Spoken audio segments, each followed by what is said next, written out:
For 60 years, a medal lay at the bottom of an old wooden box, wrapped in a faded handkerchief.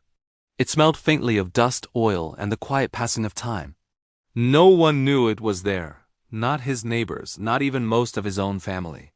This medal wasn't displayed on a wall or placed in a glass case.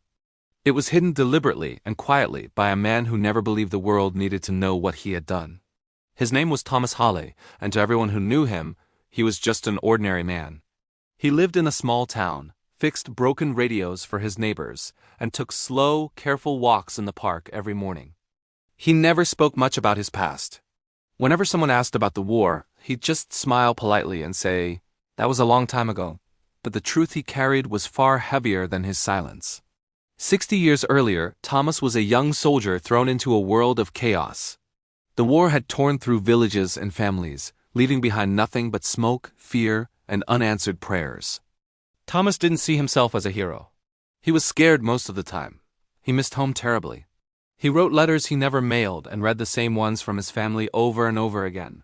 Then, one cold night, everything changed. Thomas's unit was moving through unfamiliar terrain when they walked straight into an ambush. The sky exploded with noise. Orders were shouted, then lost in the chaos. Men fell. The line broke. In the confusion, Thomas found himself alone, crouched behind debris as the sounds of battle echoed all around him. That's when he heard it. Not the shouts of soldiers, but cries for help. Civilians, a group of families trapped in a ruined building right in the middle of the crossfire. The rulebook was clear: retreat, regroup, survive. But Thomas did something else. He ran toward the voices.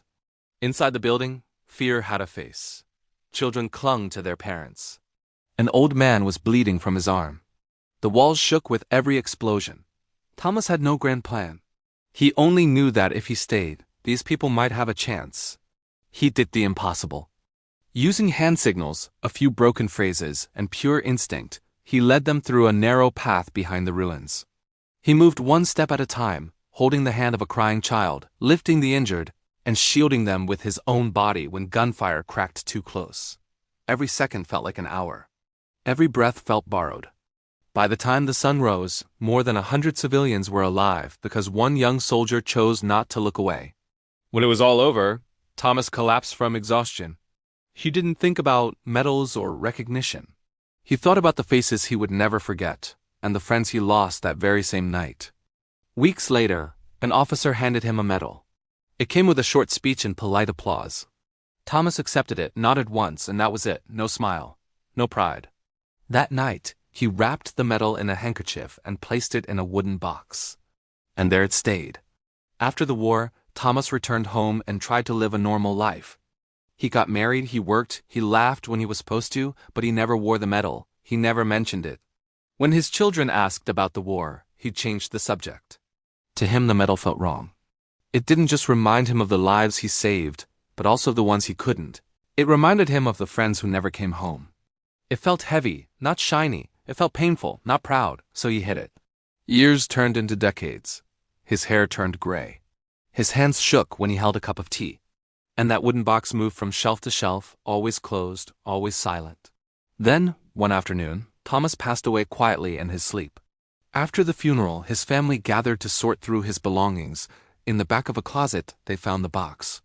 Inside was the medal, the old handkerchief, and a folded letter addressed simply, "If you ever find this." In his careful handwriting, Thomas explained everything. The night, the civilians, the reason he never spoke, and why he hid the medal. He wrote, "This medal does not belong to me. It belongs to those who lived. If you ever think I was brave, remember that I was afraid. I only did what any human should do." The family was stunned. They shared the story with their local community. And then the story spread further than anyone expected. Survivors and their children started coming forward. Letters arrived. Photographs, stories of lives lived because of one moment of courage. At a small ceremony, the medal was finally displayed, not as a symbol of glory, but as a reminder of quiet heroism. Thomas never sought recognition. But 60 years later, the truth stepped into the light. A medal hidden for 6 decades finally told its story. And it moved everyone who heard it because the greatest acts of courage are often the ones no one ever sees. Thanks for watching, and if this story touched you, please consider subscribing for more.